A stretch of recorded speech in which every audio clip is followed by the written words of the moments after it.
This is the alarm-free application. Now, this application used to be available in via installer and probably still is. But what this does is it's just an alarm. You tap it, and it will sound the alarm. You tap it to stop it. And it also works if you drop it or shake it in general. It uses the accelerometer to know that you have dropped it, and it will continue going up until you tap it again.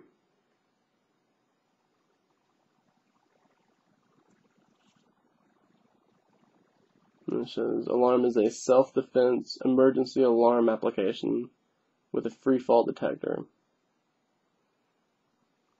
This application is free, but if you like it, please consider purchasing a paid version in the App Store.